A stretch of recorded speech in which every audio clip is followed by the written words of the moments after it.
Hello student, myself Kuljinder Singh. How are you beta? Hope you all are well. In last video lecture beta, we have done exercise 2.1. Today we are going to start next exercise 2.2, topic relations. Now beta relation, जैसे बेटा real life में हमारे कुछ relation होते हैं two families के बीच। मान लो एक फैमिली ये है बेटा, सेकंड फैमिली ये है, तो इस फैमिली में बेटा कोई ना कोई रिलेशन होता है। ईच पर्सन के किसी दूसरे के साथ कोई ना कोई रिलेशन है। हो सकता है बेटा यहाँ पे कोई पर्सन है, यहाँ पे बेटा सपोज मेरे पास 3 पर्सन है। इस पर्सन का बेटा हो सकता है इन तीनों में से किसी के साथ कोई रिलेशन ना हो, जहाँ ये पर्सन इन तीनों में से किसी को नहीं जानता। जैसे बेटा आपके फ्रेंड की फैमिली है, तो जस्ट आप अपने फ्रेंड को जानते हो, उसके मम्मी पापा को जानते हो, उसकी सिस्टर या उसके ब्रदर को नहीं जानते। तो सेम बेटा इसी सिमिलरली बेटा टू सेट्स में भी रिलेशन फाइंड कर सकते हैं। जो बेटा रियल लाइफ में रिलेशन होते हैं, वैसे सेम दो सेट्स में भी रिलेशन हो सकते हैं। तो आज बेटा उसी टॉपिक की बात करेंगे, रिलेशंस। तो मैं जस्ट एक एग्जांपल ले रहा हूँ बेटा टू फ्रेंड्स की। सपोज बेटा राम और श्याम टू फ्रेंड्स हैं। राम, सेकंड है बेटा श्याम। ये बेटा राम की फैमिली, ये श्याम की फैमिली, ठीक है। ये राम की बेटा मदर, फादर, ये राम और ये राम की सिस्टर, राम सिस्टर, ठीक है बेटा। यहाँ पे बेटा श्याम की मदर, श्याम के फादर, श्याम और श्याम का ब्रदर, ठीक है बेटा। तो राम और श्याम बेटा फ्रेंड्स हैं। तो अब बेटा इसकी मदर इसको नहीं जानती, हाँ, बट और इसका फादर भी इसको नहीं जानता, हाँ, बट जो बेटा राम है वो इसकी मदर को भी जानता है और फादर को भी जानता है और श्याम को भी जानता है और इसके ब्रदर को भी जानता है। तो राम का रिलेशन बेटा इन चारों से है, वो इन चारों से मिल चुका है, उनसे रिलेशन है इनका। बट इसकी मदर का बेटा सिर्फ इसकी मदर, जो राम की मदर है बेटा, वो श्याम को नहीं जानता, सॉरी श्याम की मदर को नहीं जानती, उसके फादर को नहीं कभी मिली हुई, बट श्याम को मिली हुई है। तो मदर का रिलेशन किससे हुआ बेटा? श्याम से हुआ, वो जस्ट श्याम को जानती है। सिमिलरली बेटा जो राम के फादर है वो बेटा श्याम को जानते हैं, बट ना ही तो बेटा उसके फादर से कभी मिले हैं, ना ही कभी उसकी मदर से मिले हैं, और उसके ब्रदर से भी मिले हैं, फादर उसके ब्रदर से भी कभी मिले हैं। तो ये क्या हुआ बेटा? एक टाइप का रिलेशन हो गया। और जो बेटा राम की सिस्टर है वो इन चारों में से जस्ट श्याम को जानती है। जस्ट किसको जानती है बेटा? श्याम को जानती है। तो ये क्या बेटा फिगर क्या शो कर रही है बेटा? राम और श्याम की फैमिली के रिलेशन शो कर रही है। अगर मैं बेटा इसको एक सेट मान लूं और इसको दूसरा सेट मान लूं, तो ये मेरा क्या है? टू सेट्स के बिटवीन क्या है बेटा? कोई ना कोई रिलेशन है, ठीक है। अब बेटा देखने वाली बात क्या है, अगर मैं इन दोनों की क्रॉस प्रोडक्ट कर दूं, दोनों सेट्स की क्रॉस प्रोडक्ट कर दूं, 4 एलिमेंट यहाँ पे है, 4 ही यहाँ पे एलिमेंट्स, तो हम बेटा कार्टेशियन प्रोडक्ट कल ही सीख चुके हैं। तो इन 4 एलिमेंट्स और इन 4 एलिमेंट्स को जब बेटा हम कंबाइन करेंगे, तो मींस कार्टेशियन प्रोडक्ट की फॉर्म में लिखेंगे, तो 4 into 4 16 एलिमेंट्स आ जाएंगे। वो एलिमेंट क्या आएंगे बेटा? MM, MF, MS, MS-B। Next बेटा FM, FF, FS,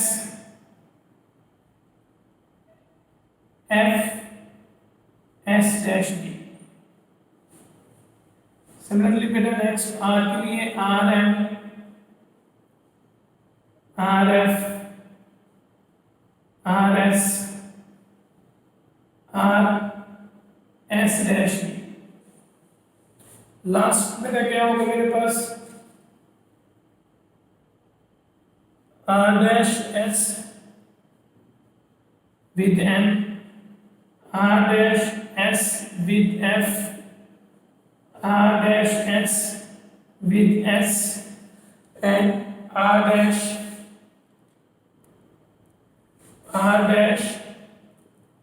S with S dash B. तो ये बेटा टोटल 16 एलिमेंट्स आएंगे मेरे कार्टेशियन प्रोडक्ट में।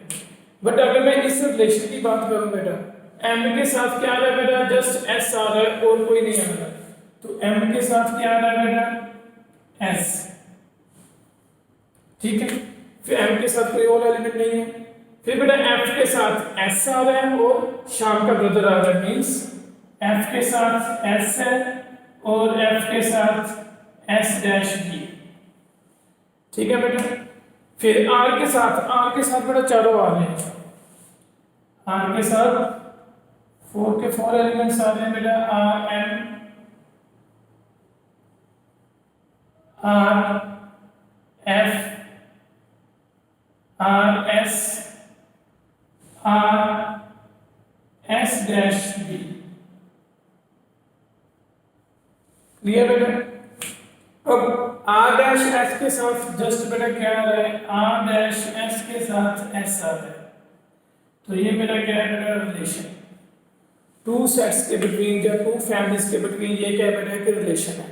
अब बेटा जो मेरी कार्टेशियन प्रोडक्ट थी इसमें टोटल 16 एलिमेंट थे, बट आर में बेटा कुछ लिमिटेड एलिमेंट्स आए। बट खास चीज क्या है बेटा, इनमें जो ये मेरे बेटा पर्टिकुलर एलिमेंट्स आए वो किसी बात से नहीं आए, कहीं से बात से नहीं आए, वो जस्ट बेटा इन 60 एलिमेंट्स से कवर किए गए।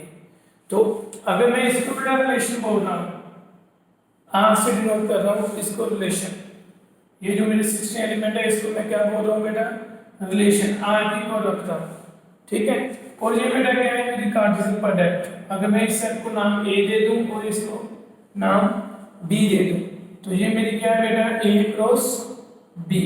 तो खास बात क्या है बेटा, खास बात ये है, R is a subset of A cross B, R is a subset of A cross B.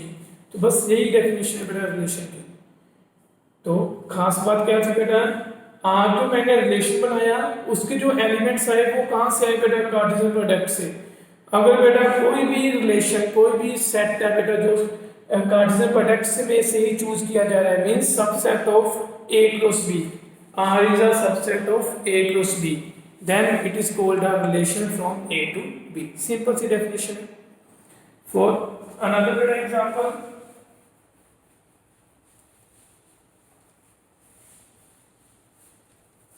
मान लो बेटा यहाँ पे का सेट है,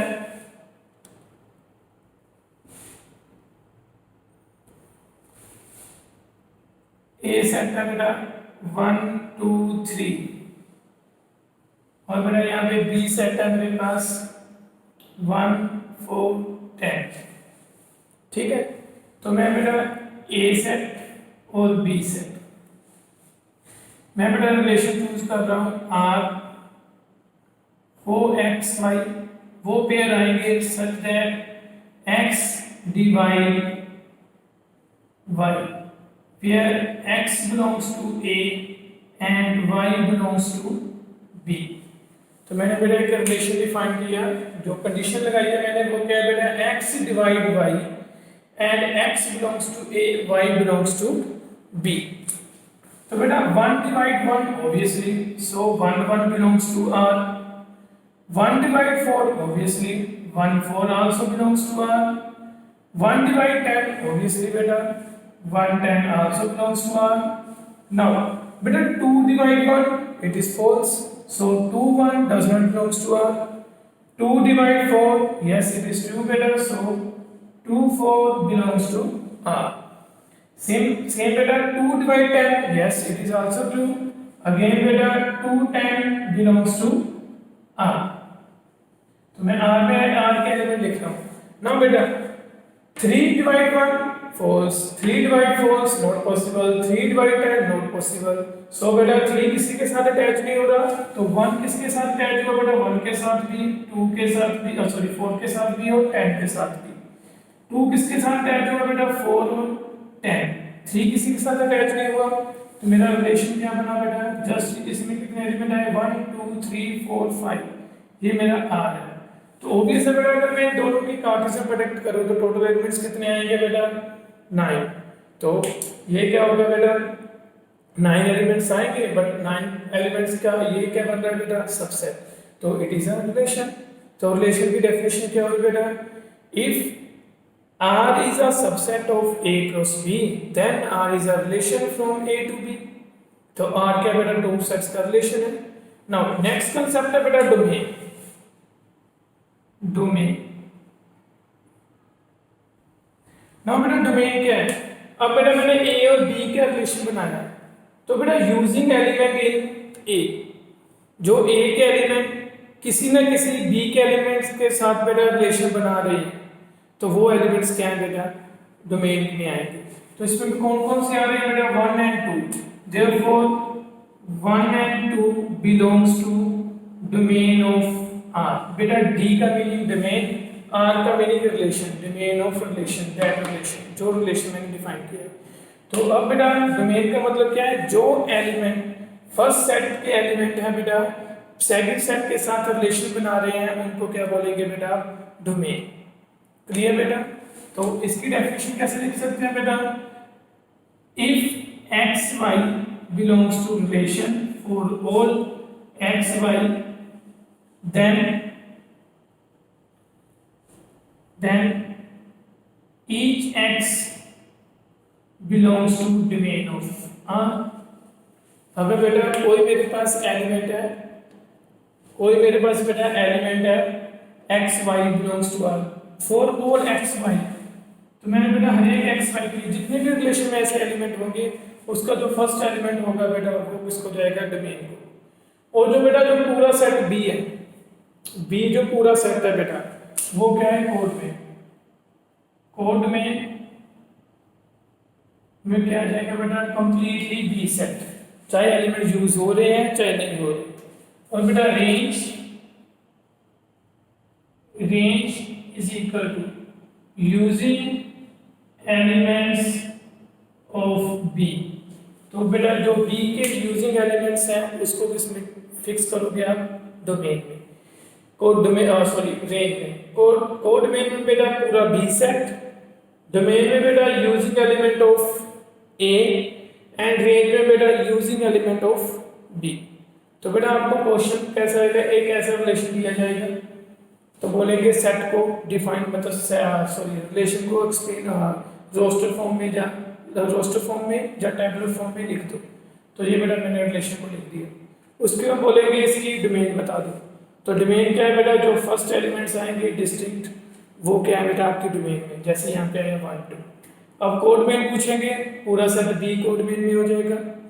फिर बेटा पूछ लेंगे रेंज, जो यूजिंग एलिमेंट होंगे, इसमें तो तीनों के तीनों एलिमेंट क्या हो रहे हैं बेटा, यूजिंग हो रहे हैं, तो ये पूरा सेट रेंज है. क्लियर.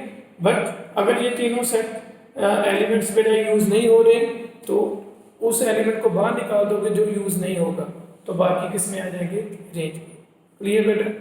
ये बेटा रेंज और डोमेन का कंसेप्ट है. बस इस एक्सरसाइज में बेटा एक्सरसाइज 2.2 में आपसे ये क्वेश्चन पूछे जाएंगे और कोई एक्स्ट्रा क्वेश्चन नहीं पूछा जाएगा. जो आपने टेबुलर फॉर्म में बनाना होगा रिलेशन को, डोमेन फाइंड करनी होगी, रेंज फाइंड करनी होगी, बस इतना काम ही है. तो इस टॉपिक से बेटा आपकी कवर हो जाएगी एक्सरसाइज 2.2 फ्रॉम एनसीईआरटी बुक. वैसे मैंने अभी बेटा आपको जूम क्लासेस में सब कुछ समझा दिया है कैसे करना आपने काम. ठीक है. तो अब बेटा आपने 2.1 की आज मुझे सेंड नहीं की थी पिक्चर्स, तो वो भी बेटा सेंड करनी है आपने.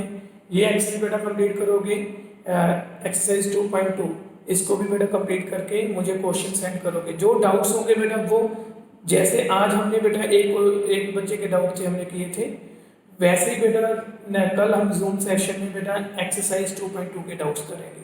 क्लियर. थैंक यू बेटा. God bless you.